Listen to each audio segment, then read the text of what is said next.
¿Qué tal? Muy buenas tardes, esto es La UNAM Responde. Estamos aquí en este espacio de TV UNAM junto con todos ustedes, enfrentando todos estos nuevos retos a los que nos pone como oportunidad esta crisis sanitaria, esta pandemia.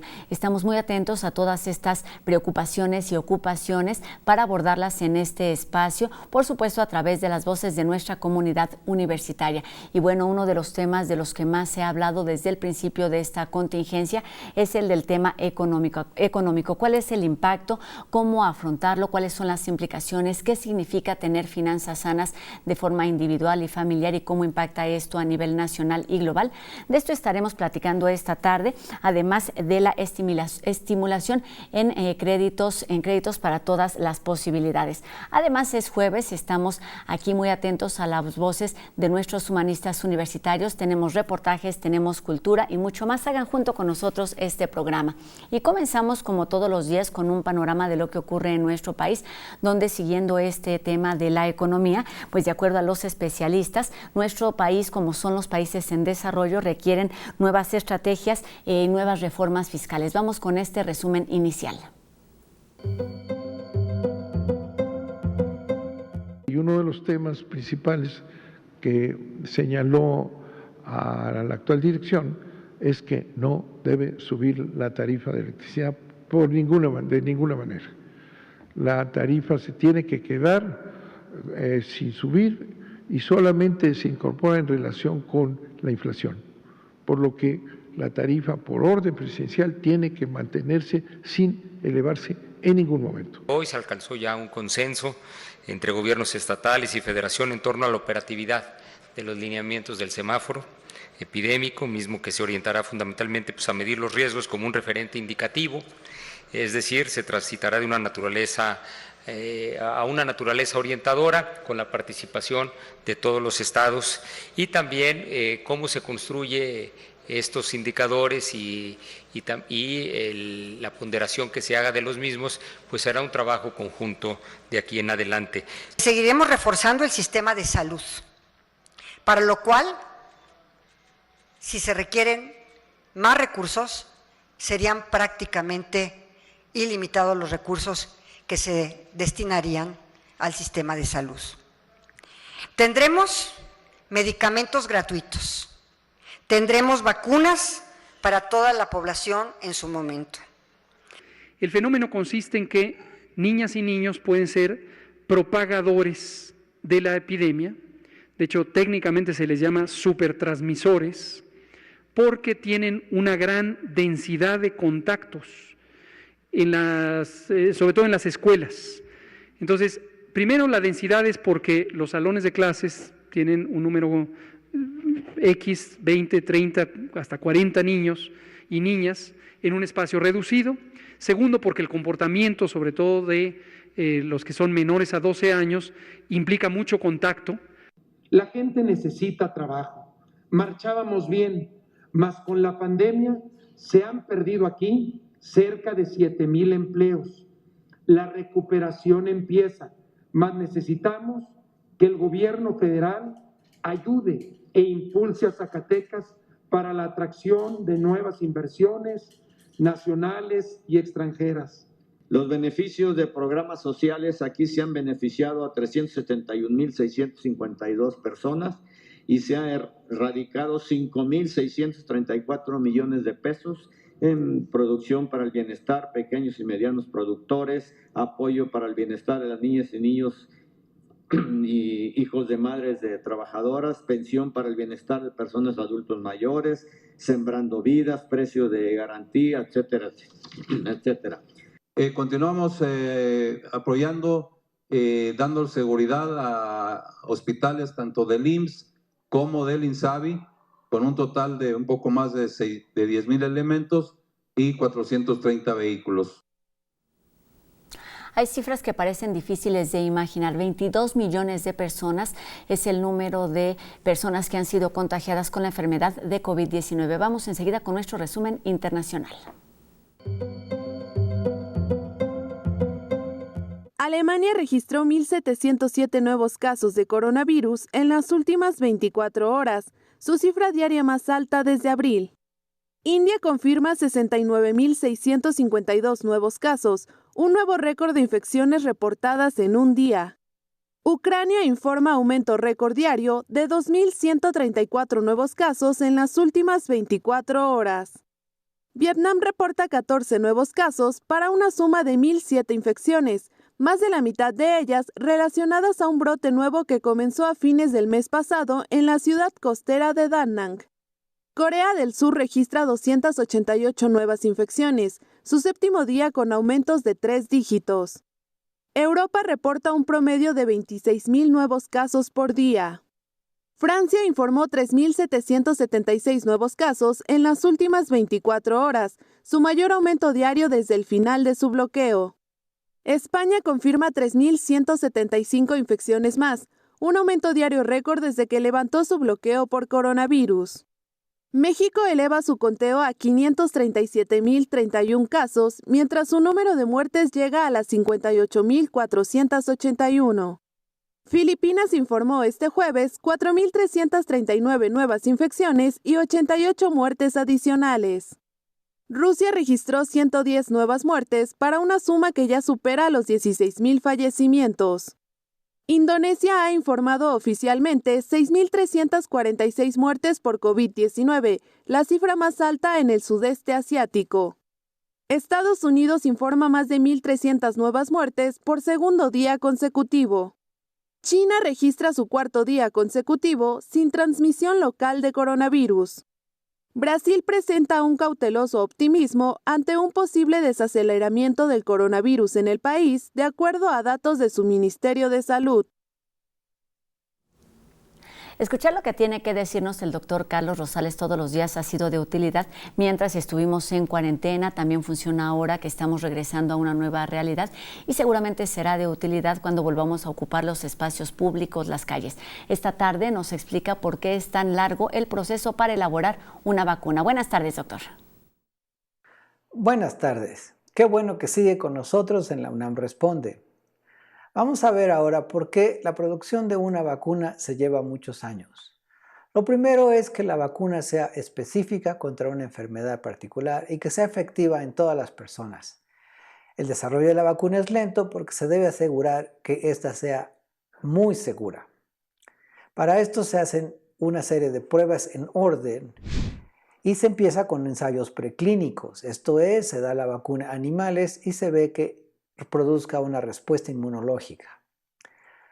Después se pasa a la fase clínica, esto es con personas. Primero, en la fase clínica 1, se da la vacuna a pocas personas para asegurarse que es segura y que induce una respuesta inmunológica. En la fase clínica 2, la vacuna se da a cientos de personas para confirmar que es segura y confirmar que funciona en el sistema inmunológico. En la fase clínica 3, que es eficacia, la vacuna se administra a miles de personas y se espera ver cuántos de estos se infectan en comparación con personas no vacunadas.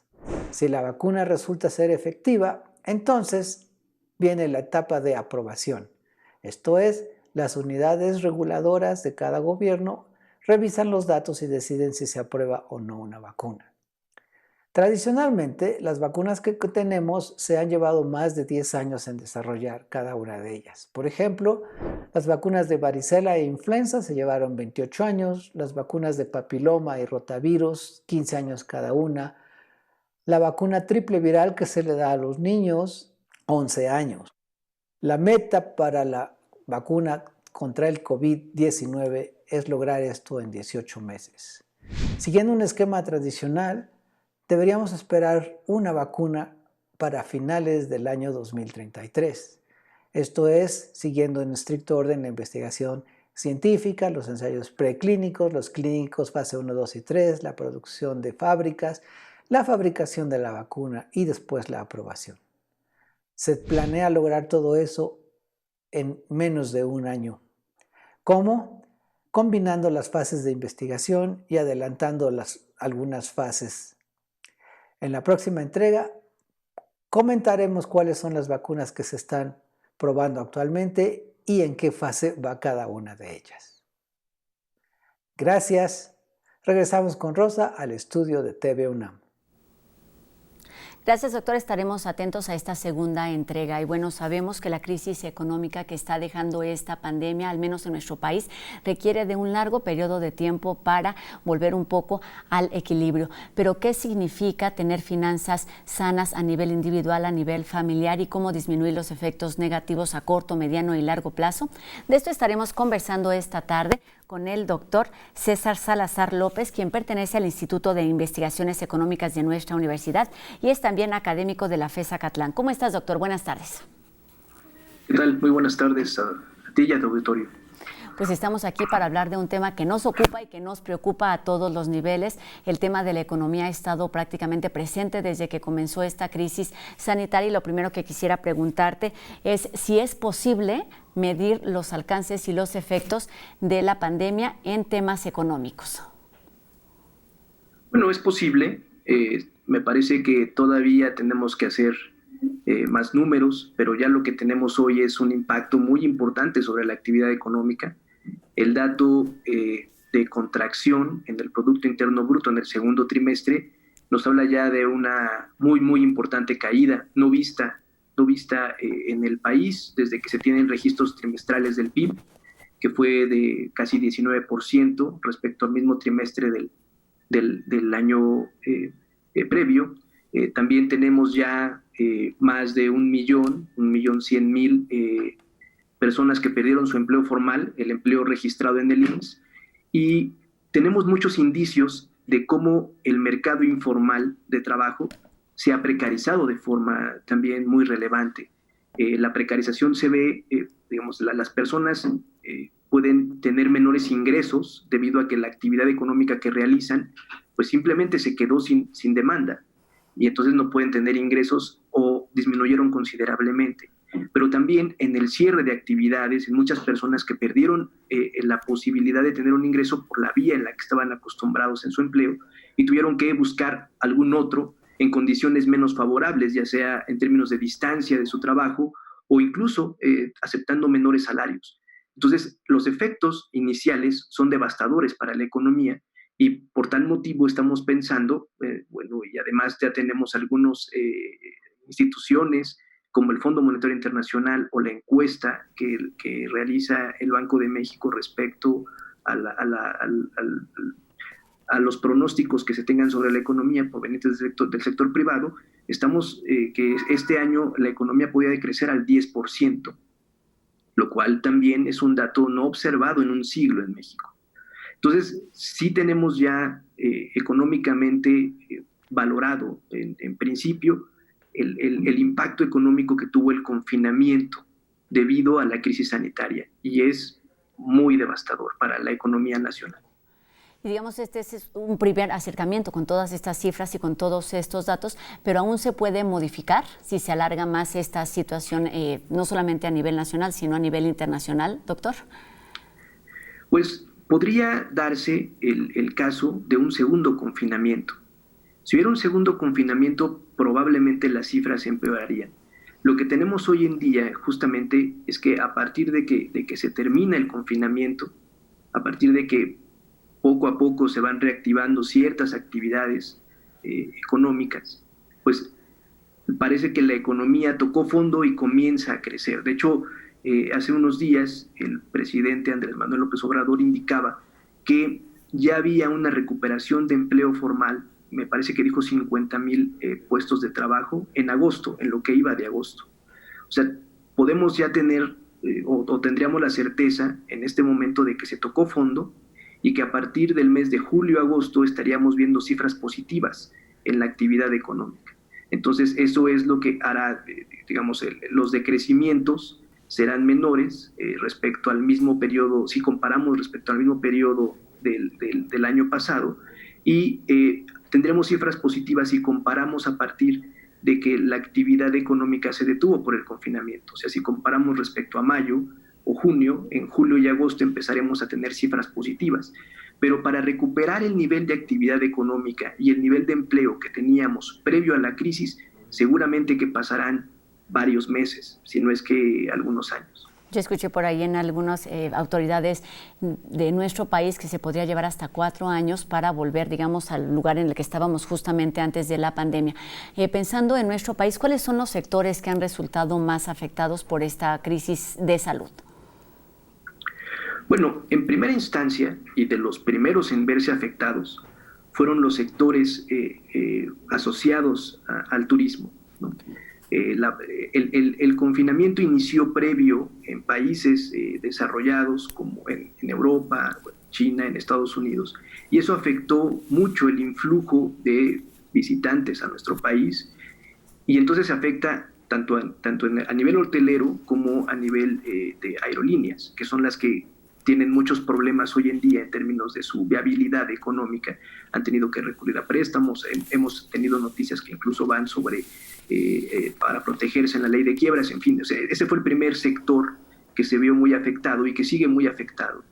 Todo lo que tenga que ver con espectáculos masivos o con cualquier tipo de actividad que signifique acumular personas, como cines, como teatros, como restaurantes, todos esos sectores también se vieron muy afectados y apenas están pues comenzando, ¿no?, a reactivarse. Hay un sector que a mí me parece que es el que hace mucho más complejo esta crisis, que fue no de grandes sectores, sino de las personas que se dedicaban a brindar servicios, simplemente a las personas que salían de sus casas para ir a la escuela o para ir a trabajar. Si había un área en donde podía haber una escuela que significaba el flujo constante, el movimiento de miles de personas, y se ofrecían cualquier clase de servicios, básicamente alimentarios, pero cualquier otra clase de servicios comerciales, esos sectores, esos pequeños negocios se vieron sumamente afectados. Por eso mencionaba yo sobre que el mercado informal de trabajo se vio sumamente precarizado al disminuir los ingresos que significan para ellos justamente esta actividad económica que se da en términos de las calles. Es muy cercano respecto a la vecindad que puede existir, los servicios que uno puede demandar tanto en el hogar saliendo o en las oficinas y en las escuelas. Pensando obviamente en toda la crisis y que está impactando en distintos ámbitos, pensamos que la prioridad evidentemente es la salud de las personas, pero pensando también en el bienestar de ellas, pues el papel de la economía juega un papel importantísimo y está directamente relacionado. ¿Cómo lograr un equilibrio entre estos dos temas? El bienestar en la salud y el bienestar en las finanzas, que impacta de forma directa. Me parece que como bien lo mencionas, no hay un intercambio entre salud y economía. O sea, es muy claro que la salud debe imperar, o sea, la seguridad de las personas debe imperar. Entonces, si es necesario, como fue necesario el confinamiento para evitar una mayor propagación y que hubiera un mayor número de contagios y de por desgracia, fallecimientos, pues se tenía que cerrar la economía, y así se hizo en México, me parece que parcialmente, pero en otros países el confinamiento fue muy severo y siempre fue el darle un lugar mayor a el sector salud, a la salud de las personas, que a la economía. Ahora, ¿qué hicieron en otros países? En otros países el Estado brindó una serie de recursos para las familias que no podían salir de su hogar a trabajar y que no tenían, y que perdieron los recursos que hubieran tenido si la pandemia no se hubiera dado.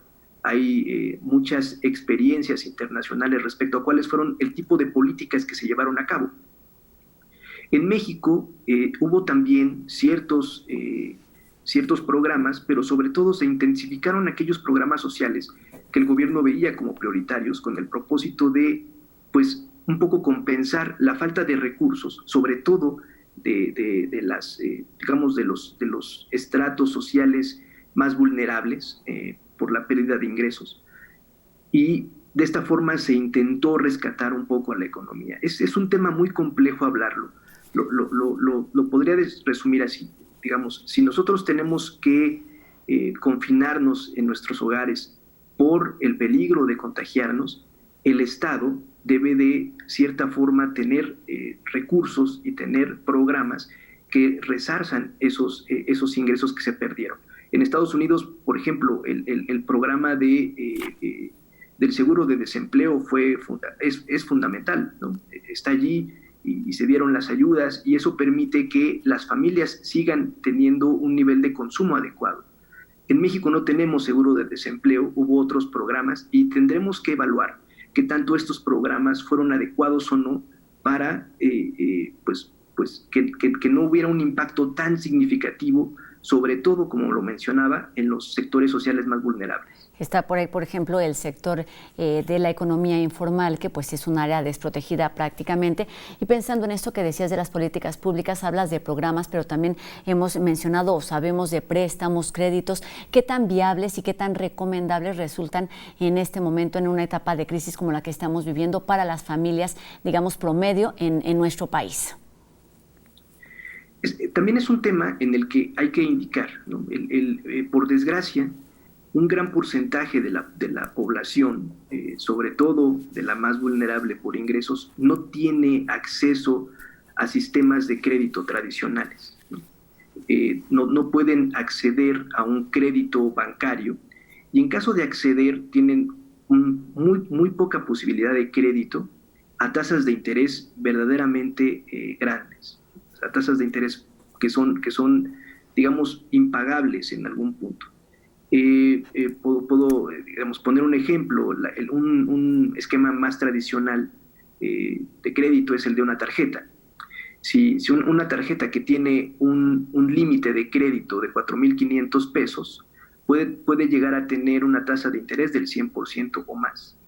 Mientras que una tarjeta de crédito, de las que se denominan oro o platino, que se le asigna a alguien que puede demostrar un mayor nivel de ingresos y que prácticamente no tendría límites de crédito, puede tener una tasa de interés del 25%.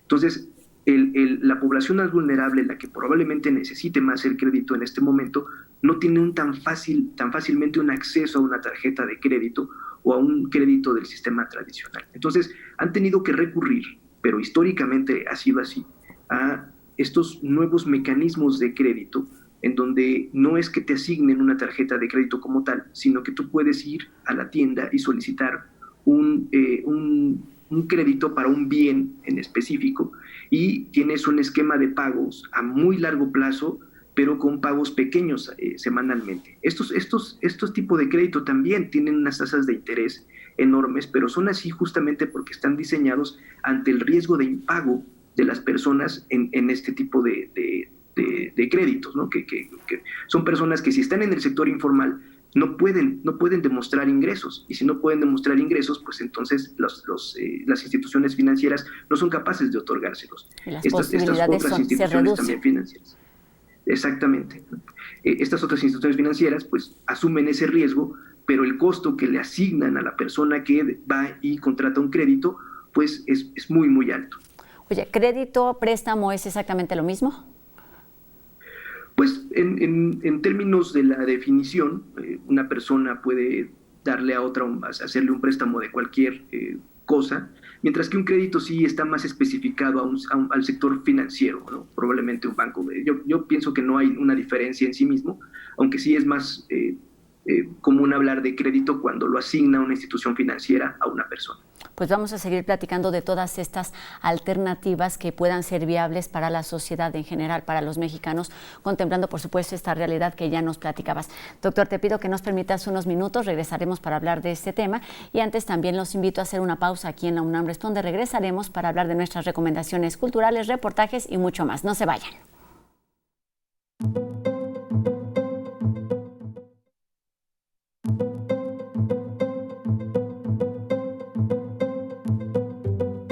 Comenzamos este segundo bloque de La UNAM Responde con nuestras recomendaciones culturales, que además de tener opciones artísticas, nos invita a ponernos críticos con respecto a temas ambientales.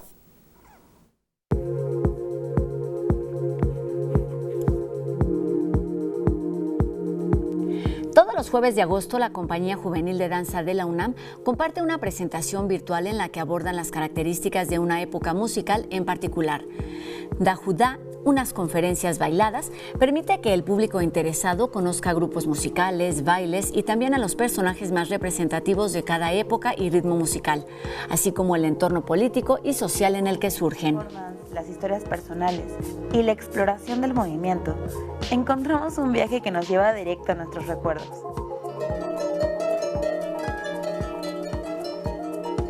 Laboratorios Sonoros es un espacio de Música UNAM que ofrece para conocer los talleres de los creadores musicales. En cada entrega, los artistas explican los detalles de algún proyecto que están desarrollando y el paso siguiente es presentarlo de manera virtual ante el público, esto a manera de concierto.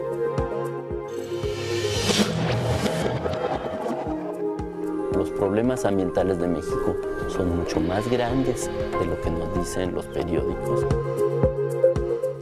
El MUCA Roma organiza la charla sobre el documental Cuatro Ciénegas, una película sobre el origen de la vida.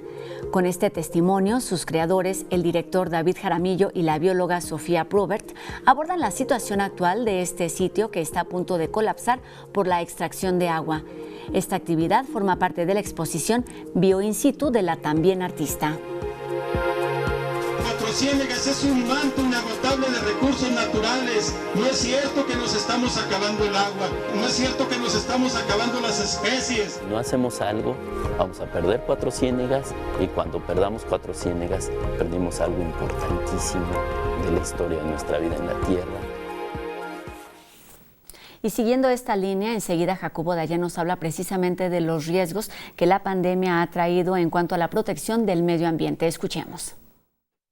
En una comunicación conjunta entre el relator de Naciones Unidas para el Medio Ambiente y la Comisión Interamericana de Derechos Humanos, han alertado que varios países de América Latina han relajado las salvaguardas ambientales en respuesta a la pandemia, cuando deberían estar mejorándolas para proteger la salud de los pueblos. La pandemia ha puesto de manifiesto el estado ya frágil de la protección del medio ambiente en muchos de los países de América Latina. La pandemia ha exacerbado las desigualdades existentes, como lo hemos discutido en este espacio y en muchos otros durante estos meses. Y no es casualidad que las zonas con mayores niveles de contaminación ambiental y mayores tasas de mortalidad por la pandemia sean las mismas en las que viven personas históricamente discriminadas. Este abandono del medio ambiente podría tener repercusiones negativas en una amplia gama de derechos, incluyendo evidentemente los derechos a la vida, a la salud y al agua, pero también a la cultura, la alimentación y el derecho a vivir en un medio ambiente saludable. Tanto el relator de Naciones Unidas para el Medio Ambiente como la Comisión Interamericana de Derechos Humanos hacen un llamado a los estados a suspender o abstenerse de aprobar megaproyectos de infraestructura que afecten a los pueblos indígenas hasta que se implementen los mecanismos apropiados de una consulta libre, previa e informada. De igual manera, hacen un llamado de alerta ante la creciente violencia contra defensoras y defensores de la tierra y el territorio.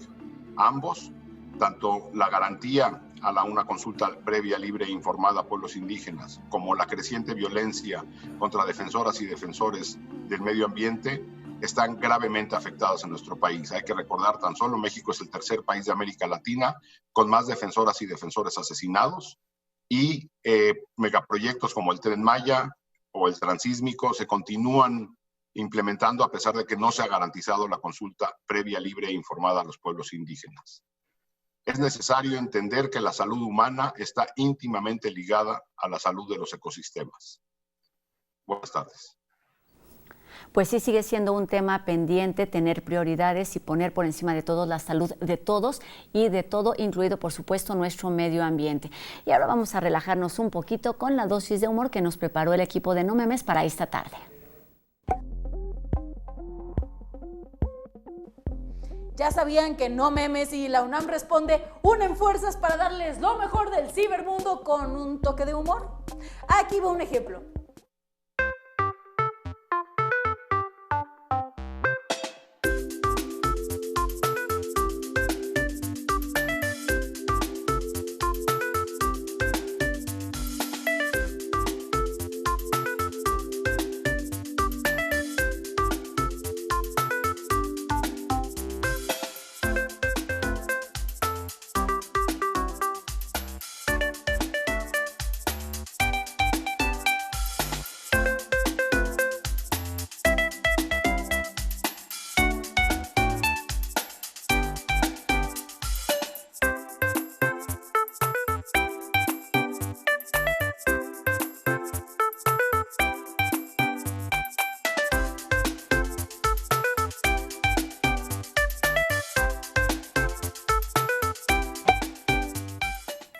Seguiremos hablando de créditos y también de salud financiera, además las reflexiones en torno a lo que sucederá cuando se abran las puertas. No se vayan, esto después de una pausa aquí en La UNAM Responde.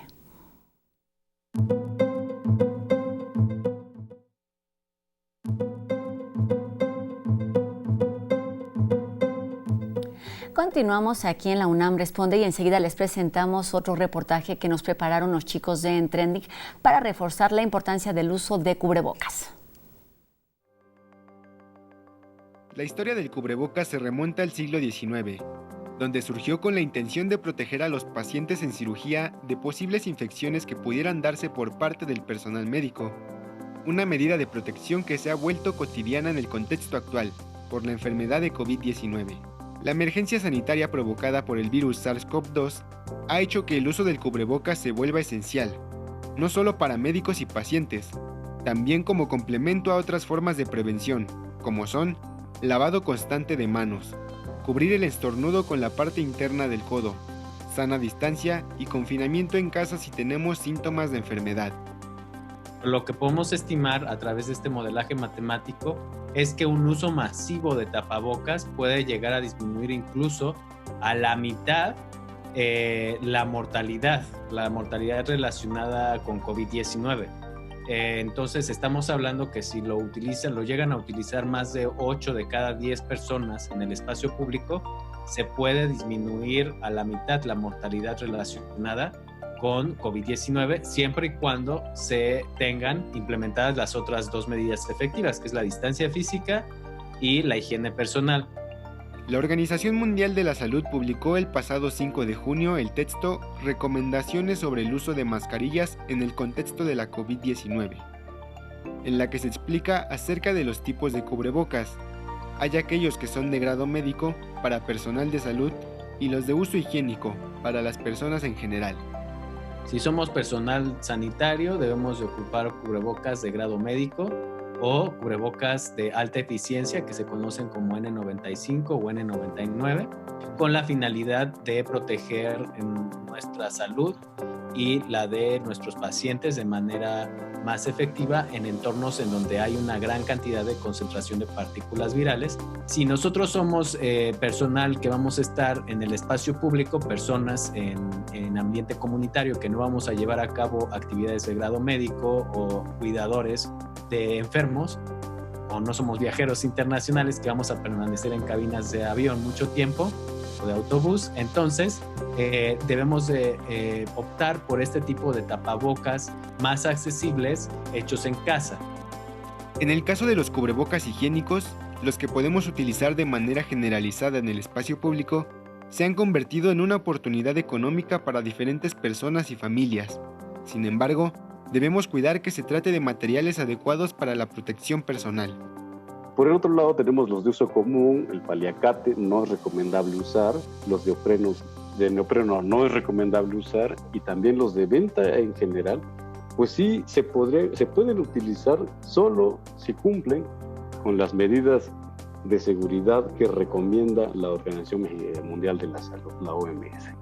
Lo que está sucediendo con el neopreno es que no está filtrando el aire, lo que estamos respirando está yéndose por los lados de la mascarilla y no está filtrando. Si llega a nosotros por alguna situación saliva o gotas contaminadas, pues van a entrar a nuestro sistema respiratorio. De manera constante surge información nueva sobre COVID-19. Alrededor del mundo se han conformado grupos de investigación que generan conocimiento nuevo, desde síntomas y vacunas hasta la prevención con medidas como el cubrebocas. Tal es el caso del Laboratorio de Microscopía de la Escuela de Estudios Superiores Unidad Morelia. También son muchas las expectativas y las dudas que nos genera lo que sucederá cuando se abran las puertas. En torno a este tema reflexiona enseguida la doctora María Ana Beatriz Macera del Instituto de Investigaciones Filológicas de nuestra universidad. Cuando se abran las puertas. La reflexión de Humanidades UNAM sobre el futuro. Soy la doctora Mariana Macera, soy la coordinadora de la Unidad de Investigación sobre Representaciones Culturales y Sociales. Y cuando se abran las puertas, tenemos muchos retos de frente y me gustaría imaginarnos un mundo más solidario. Creo que esta experiencia de la pandemia, del confinamiento, nos ha vuelto ciudadanos del mundo. Pensaría que tenemos todos ese reto de buscar nuevas soluciones desde las humanidades y de todas las áreas. En particular, pues desde las representaciones, trabajar para construir ese mundo que nos va a representar. ¿Cuál va a ser el mundo que queremos? Un mundo que tiene numerosos retos de todo tipo, desde lo económico, lo social, de lo humano. ¿Cómo vamos a querer vivir? Y creo que ese va a ser el reto de representarnos de distinta manera a lo que habíamos sido ahora. Esta nueva ciudadanía del mundo compartida a través de las redes, pero también seguir siendo esos ciudadanos locales, ¿no?, que tenemos ante nuestras realidades. Pienso que desde la literatura podríamos recordar cuando han habido estas pandemias, pues esta forma de interpretarlas, o esta forma de representarnos y de reflexionar, pues ha sido importantísima. Nada más pensemos el Decamerón, por decir algunas. Esta nuevo nosotros, cuando abramos las puertas habrá un nuevo nosotros, y yo me lo pienso como una nueva ciudadanía. Hay que fortalecer una ciudadanía desde la universidad, ¿no? Todos somos ciudadanos de nuestra Universidad Nacional, y para también una nueva ciudadanía hacia el mundo, hacia México. Creo que esa es nuestra oportunidad de fortalecernos, de ser más solidarios, de reflexionar cómo queremos que sea esa nueva sociedad. Quizás tendríamos que pensar en los múltiples procesos que se estarán dando, ¿no? Y los tenemos que enfrentar, me parece, pues eso, con nuestros conocimientos. Consideraría que como ciudadanos tenemos los derechos para exigir o para hacer una sociedad más igual, con menos necesidades, pero eso es un reto muy grande que solo se puede conseguir, me parece a mí, con la solidaridad y con el trabajo interdisciplinario de todas las áreas, y también intergeneracional, entre los estudiantes, los profesores, los trabajadores, los investigadores. Todos tenemos que buscar una sociedad que sea mejor en ese sentido, y ya nos encontramos todos con esta ciudadanía del mundo, una ciudadanía que nos lo ha hecho ver sin fronteras, como es esta ciudadanía virtual. Sin embargo, el reto comienza desde pequeño, y me parece importante pues que lo asumamos de cada uno desde nuestro lugar, siéndonos o reconociéndonos como ciudadanos de esta universidad, como universitarios, para dar a esa otra ciudadanía, esa ciudadanía amplia, nuevas formas de poder construir un mundo que pudiera ser diferente y que nos satisfaga, y que podamos no estar confinados en nuestras propias casas o en nuestras propias ideas, sino que podamos compartirlas y podamos entre todos hacer este reto, poder llegar a esas sociedades donde podamos, como ciudadanos, transitar y poder colaborar entre todos para que nadie se quede atrás. Cuando se abran las puertas. Humanidades UNAM, un nuevo nosotros. Los retos son muchos desde el punto de vista de las humanidades, pero ocurre lo mismo desde el punto de vista de la economía.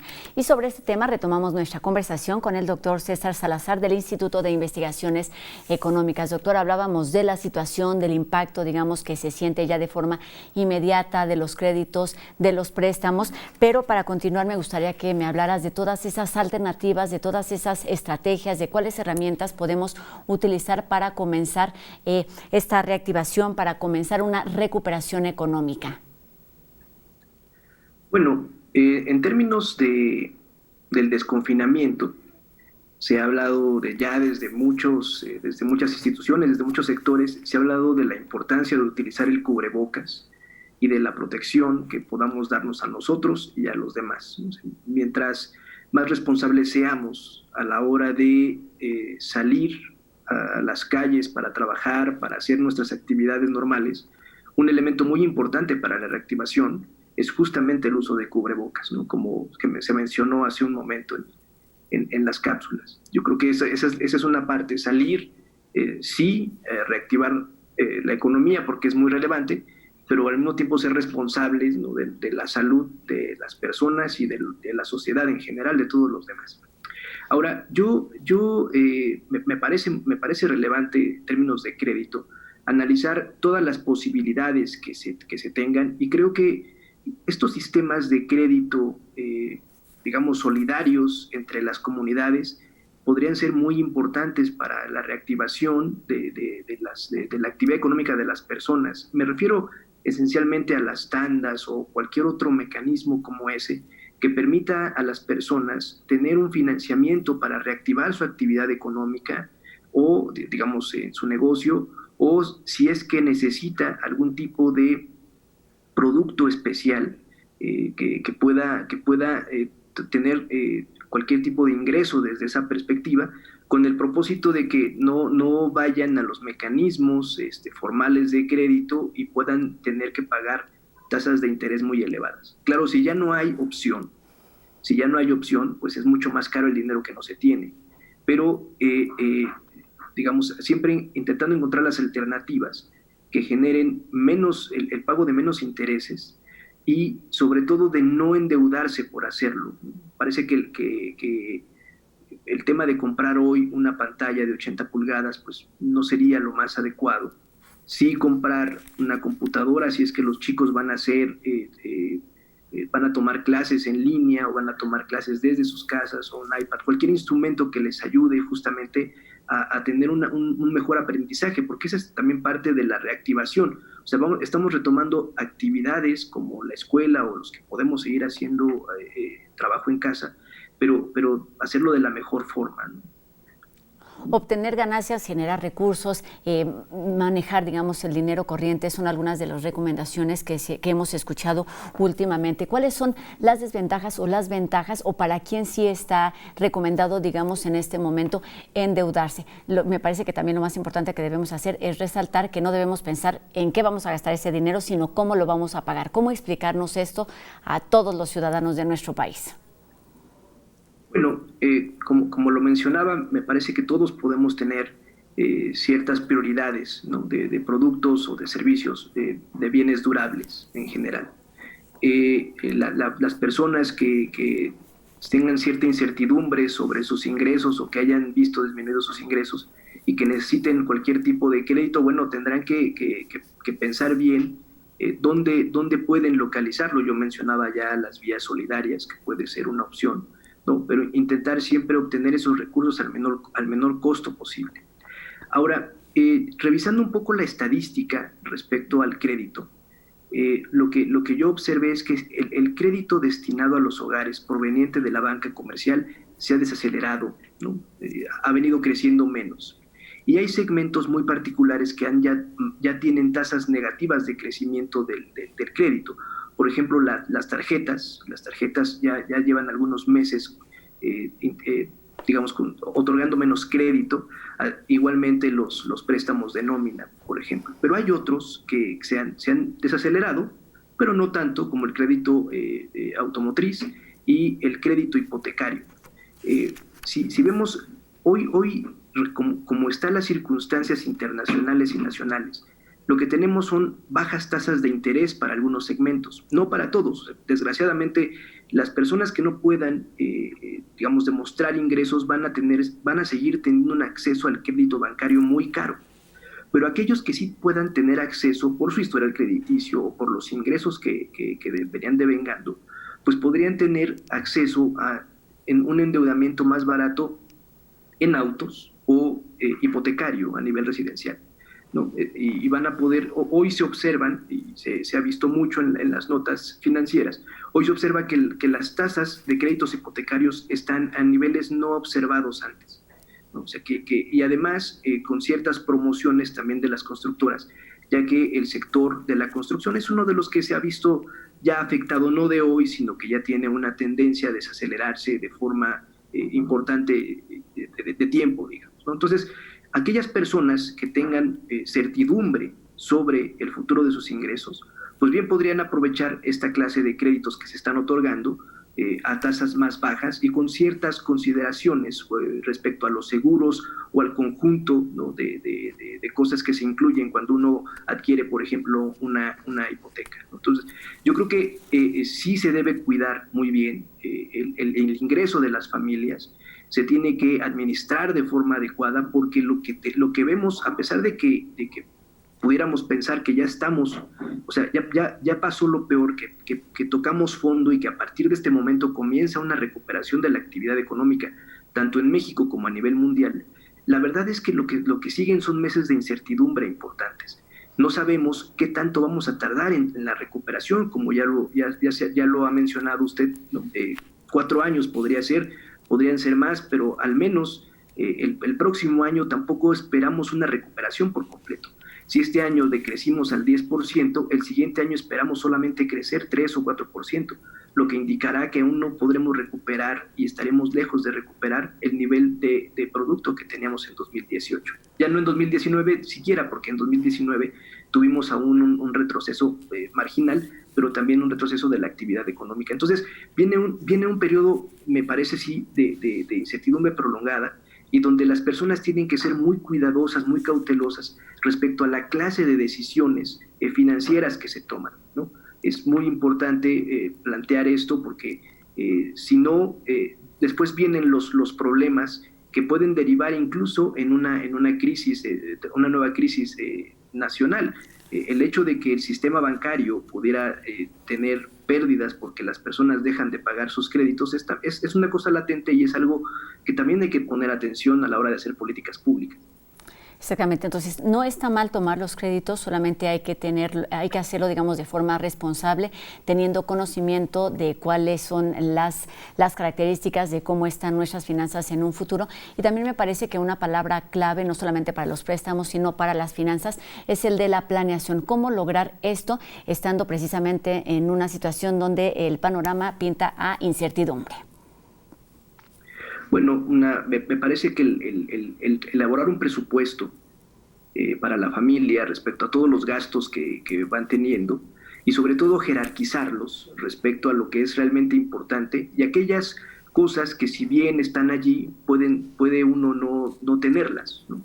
Puede simplemente cancelar esa suscripción de la enésima servicio de streaming que se puede tener, ¿no? O que finalmente son cosas que poco a poco, cuando se contratan regularmente, bueno, pues cuestan 100 pesos al mes, entonces no importa tanto, pero si se hace el acumulado, pueden ya tener una merma significativa sobre los niveles de ingreso. También es respecto a lo que observamos en términos de finanzas personales, es que muchas personas abusan de los meses sin intereses.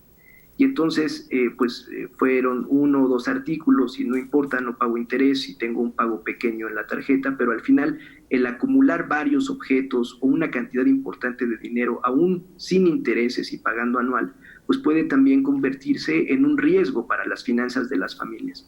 Entonces, yo creo que esta crisis, pues de alguna forma, nos debe llevar a reflexionar sobre efectivamente cuánto dinero necesitamos, ¿no?, para las cuestiones básicas, y cuánto estamos dispuestos para aquello que no es básico, aunque es parte importante, pues del esparcimiento de la familia. Y aquellas cosas que definitivamente ya sobran, ya se pagan por duplicado, intentar cancelarlas justo para tener un ahorro que permita hacer frente a cualquier situación de riesgo, de vulnerabilidad que se pueda tener ante un panorama económico que es incierto para los próximos meses, ¿no?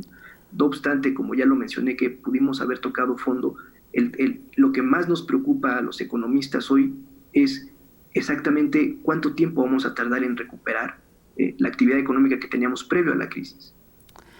¿Cómo impactaría o cómo impacta toda esta planeación que hacemos a nivel individual, a nivel familiar, en la economía de todo un país? Bueno, digamos, la economía es un gran ente de demanda. Si las familias salen y consumen, por supuesto que están generando mayor valor agregado, porque van y consumen, demandan un producto y ese producto se tuvo que generar. Entonces, cada vez que una familia sale al cine, pues tiene un proceso de gasto y eso ayuda a la actividad económica en sí misma, ¿no? Digamos, todos somos parte del ambiente económico, pero las familias también al interior pues tienen ingresos y tienen gastos, ¿no? Lo que yo menciono es el presupuesto y hacer viable cualquier situación de peligro que se pueda afrontar después. Es relevante al interior de la familia, ¿no? Es relevante, sí, para poder afrontar cualquier situación de vulnerabilidad cuando llegue la pérdida de empleo, ¿no? Una Entonces, alternativa ser para responsables. disminuir... Perdón, sí, te escucho. No, discúlpeme. No, digamos que lo que yo mencionaba es ser responsable de las finanzas al interior de la familia, ayuda a la sociedad porque finalmente es una familia que se va a poder enfrentar y va a poder tener cierto margen de maniobra ante, por ejemplo, la pérdida del empleo, ¿no? Que eso ya es significativo ante la falta, por ejemplo, de seguro de desempleo. Pero en la medida de lo posible sí es importante que las familias salgan y consuman los productos, sobre todo que se hacen en México. O sea, cuando tenemos un acto de compra, en ese momento también estamos ayudando a las familias. Por ejemplo, si en lugar de ir y mencionar, de ir y comprar una super pantalla, se sale a un rato de esparcimiento y se activa la economía local, por ejemplo, en algún parque y se le compra a la persona, en ese momento también se está ayudando a la actividad económica de los otros, sobre todo de la parte informal de la economía, ¿no? Entonces, cuidar los actos de consumo desde la perspectiva de la familia, pero también procurar salir y consumir lo que se produce en México. Exactamente, no se trata solamente de encerrarnos y precisamente pues ya nada más para terminar tenemos un minutito y quería preguntarte justamente esto, es momento de arriesgarnos y no solamente de ahorrar y de consumir, digamos, de reactivar nuestra economía local. Sí, reactivar la economía local es una parte importante, siendo, digamos, cuidadosos y siendo responsables con el uso de cubrebocas y saliendo cuando se tenga que hacer y consumir lo local. Yo creo que eso es muy importante, consumir lo local. Y parecen cosas distintas que no tendría que ver, digamos, el uso de cubrebocas con lo que sucede en la economía cuando hemos escuchado distintas discusiones sobre cuál es la prioridad. Entonces, una cosa va de la mano con la otra. Si usamos cubrebocas y nos protegemos y se logran controlar el número de contagios y de decesos, pues la economía estará activa más pronto de lo que esperamos. Doctor César Salazar López, del Instituto de Investigaciones Económicas de nuestra universidad y académico de la FES Zacatlán, muchas gracias por estos minutos para la UNAM Responde y muchísimas gracias por la información. Buenas tardes.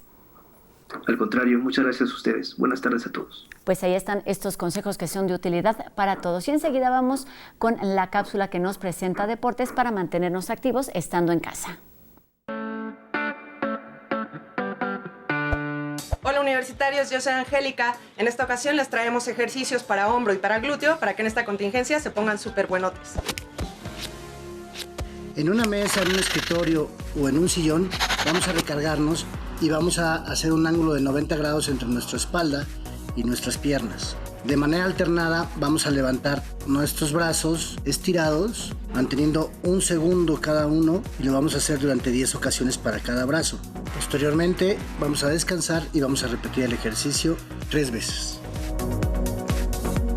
Pumas, recuerden que si quieren consultar más ejercicios, los pueden encontrar en deporte.unam.mx.